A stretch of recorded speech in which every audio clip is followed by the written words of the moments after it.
반갑습니다. 오늘 새벽 우리에게 주신 하나님 말씀 시편 22편 22절에서부터 31절까지 말씀입니다. 네, 시편 22편 22절에서부터 31절까지 말씀입니다. 이 본문은 매일 성경이라는 큐티 책을 기준으로 해서 하고 있고요. 네, 그래서 저는 매주 월요일마다 새벽에 강단에 서기 때문에 이 말씀을 영상으로 남겨서 올리고 있습니다. 자, 제가 본문 읽을까요?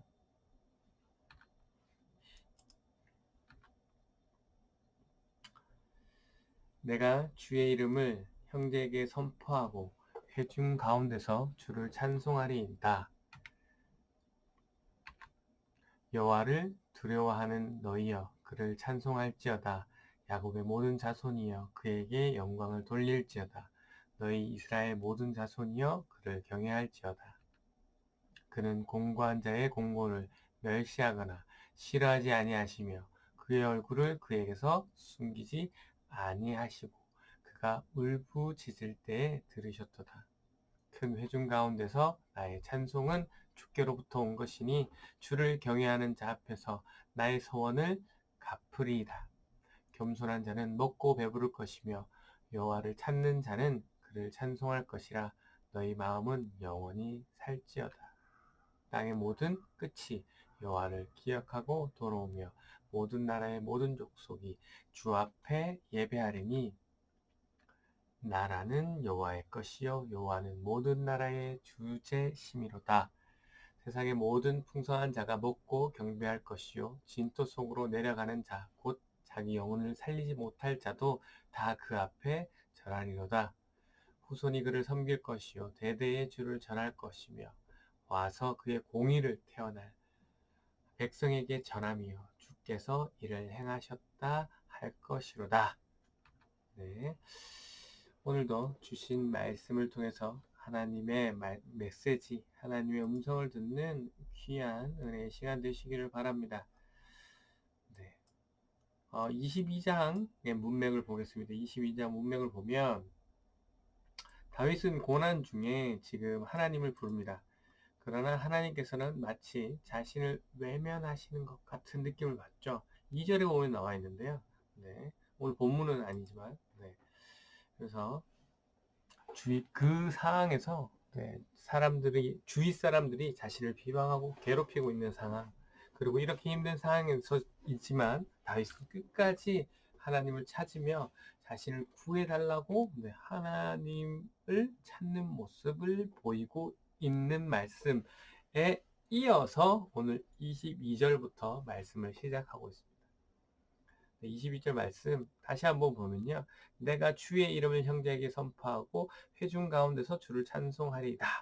네, 앞에서 제가 말씀드렸듯이 분명히 낮밤으로 부르짖어도 하나님께서는 외면하신다, 모른 채 한다 하시더니 여기서는 지금 보시면 하나님의 이름을 형제와 회중들 앞에서 찬송하겠다고 합니다. 뭔가 앞뒤가 안 맞는 것 같죠? 그러면 어떻게 된 것일까요? 네. 갑자기 왜 하나님이 내 부르심을 듣지 않는다고 하다가 왜 갑자기 하나님을 찬송한다고 합니까? 하나님의 응답이 이루어졌기 때문이죠. 지금 다윗은 이루어진 그 다음에 하나님을 찬송하는 그런 22절의 내용이 되겠습니다. 하나님이 다윗의 부르짖음을 하나님께서 들어주셨다는 것이죠.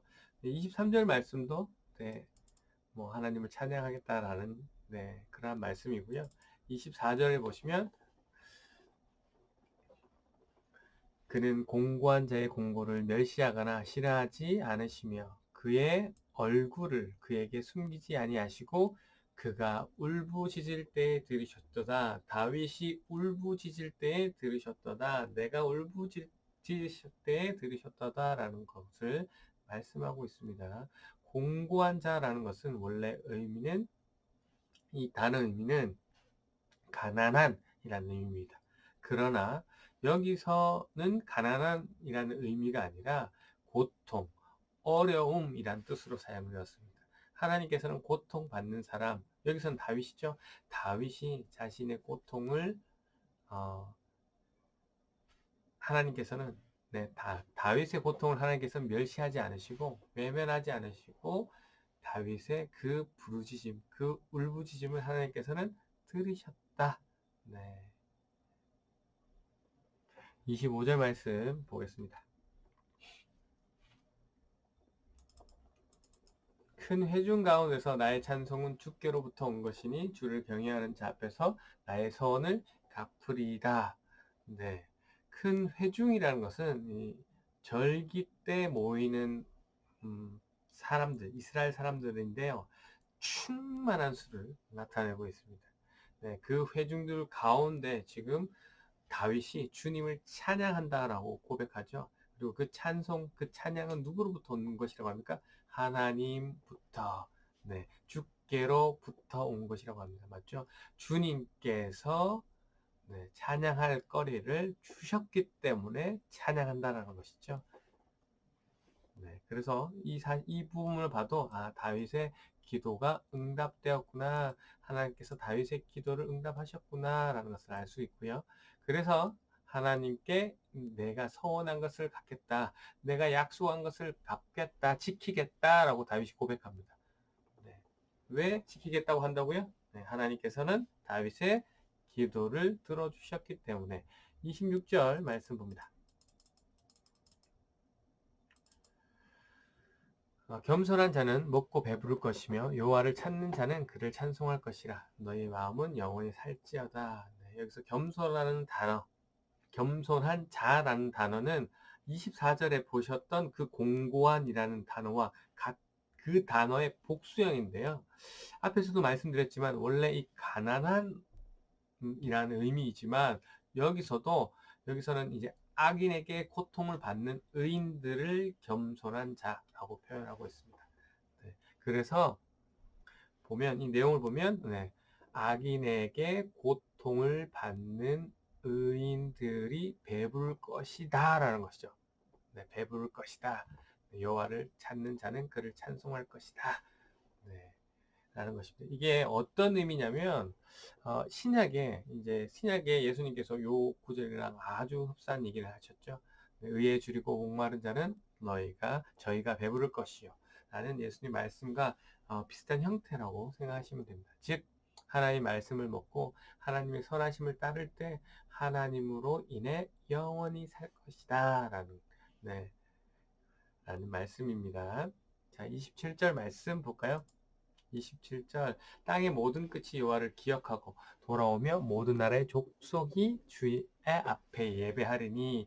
22절에서부터 26절까지 이는 고난을 받다가 구원을 받은 다윗 개인의 찬양이라고 한다면 27절부터는 온 회중에게 하나님을 찬양하라고 이야기하면서 그 찬양하게 하는 동기를 이야기하고 있습니다. 네. 이 전 세계 땅 끝의 모든 족속과 회중아 여호와를 기억하고 돌아오며 회개하며 주님을 예배하라, 주님을 경배하라라고 얘기하고 있죠. 그 이유는 28절에 나오는데요. 28절에 그 이유가 뭡니까? 나라는 여호와의 것이요 이 세계 모든 것은 하나님 것이라는 거죠. 여호와는 모든 나라의 주제이십니다. 당연한 말씀 아멘입니다. 29절에도 보시면 그래서 세상의 모든 풍성한 자가 먹고 경배할 것이요 하나님이 주인 되시기 때문에 진토 속으로 내려가는 곧 자기 영혼을 살리지 못한 자도 그 앞에 절하리로다. 하나님이 주인 되시기 때문이죠. 여기서 세상의 모든 풍성한 자라는 것은 이 세상에 존재하는 부유한 사람을 이야기하는 것이고요. 이들이 하나님의 말씀을 먹고 하나님의 나라에 참여해서 하나님께 경배하게 될 것이다 라는 것이고, 그리고 진토 속으로 내려가는 자라고 되어 있죠. 여기는 이 풍성한 자와 대조적으로 쓰여진 표현인데요. 가난한 자를 나타내고 있습니다. 네. 그러니까 이제 영적인 걸로 봐야 되겠죠. 풍성한 자라는 거고 막 부유하고 그 부자를 얘기하는 것이 아니라 네, 영혼이 자기 영혼을 살리지 못하는 그 가난한 자, 네, 그 자도 하나님 앞에 절한다라고 되어 있죠. 절한다라는 것은 긍정적인 거잖아요. 하나님께 섬긴다라는 얘기잖아요. 그래서 결론적으로 어, 영적으로 부유한 사람도 그리고 가난한 사람도 이 세상의 모든 사람도 그리고 이방인들도 네, 하나님을 경배할 수 있다, 경배하게 된다라는 것, 하나님 나라에 참여할 수 있게 된다라는 것이죠. 계속해서 30절, 31절 말씀을 보시면 네, 후손들이 그들을 섬기고 대대의 주를 섬기고 와서 그의 공의를 태어날 백성에게 전함이요 주께서 이를 행하셨다 할 것이다 라는 네, 계속해서 하나님을 예배하며 하나님을 경배하고 어, 하나님을 찬양할 것이다 라는 것으로 오늘 본문이 마무리되고 있는데요. 오늘 말씀 정리합니다. 네, 낮밤으로 주님께 부르짖었던 다윗. 그러나 자신의 기도를 하나님께서 마치 들어주시지 않는 것처럼 느꼈던 그런 모습이었습니다. 그런 다윗이었습니다. 그러나 그 다윗은 끝까지 하나님을 믿었고 결국 하나님의 응답하심을 경험하게 됩니다.